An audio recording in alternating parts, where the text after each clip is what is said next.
అంతుచిక్కని వ్యాధితో ఆ ఊరిలో జనం వరుసగా చనిపోతున్నారు. ముఖ్యమంత్రి స్వయంగా ఆ ఊరు వెళ్లి పరిశీలించారు. అధికారులు అక్కడే మకాం వేసి పరిశోధన చేశారు. కానీ మరణాలు ఆగలేదు, కారణాలు తెలియలేదు. దీంతో ప్రస్తుతం ఆ ఊరి మొత్తాన్ని కంటోన్మెంట్ జోన్ గా ప్రభుత్వం ప్రకటించింది.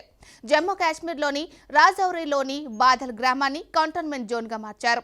ఇక్కడ 44 రోజుల్లో 3 కుటుంబాలకు చెందిన 17 మంది మర్మమైన వ్యాధితో మరణించడంతో బుధవారం ఈ నిర్ణయం తీసుకున్నారు. ఇప్పుడు ఇక్కడ గుంపులుగా తిరగడం నిషేధం. బుధవారం 3 అక్కాచెల్లెల ఆరోగ్యం క్షీణించింది. 16 నుంచి 22 సంవత్సరాల మధ్య వయసు గల 2 రాజౌరి ప్రభుత్వ వైద్య కళాశాలలో చేరారు. మంగళవారం తెల్లవారుజామున 25 ఏళ్ల యువకుడు ఏజాజ్ అహ్మద్ ఆరోగ్యం క్షీణించింది. అంతకుముందు అతన్ని జీఎంసీ జమ్మూకి తరలించారు. తర్వాత పీజీఐ చండీగఢ్కు రిఫర్ చేశారు.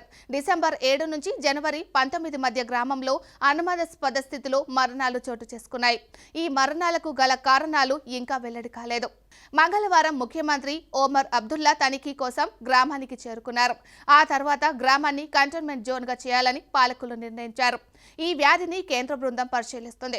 ఈ మరణాలకు కారణం అంటువ్యాధుల వల్ల కాదని ఇప్పటి వరకు జరిగిన విచారణలో తేలిందని విచారణలో పాల్గొన్న జీఎంసీ రాజౌరి చీఫ్ షజా ఖాద్రి తెలిపారు.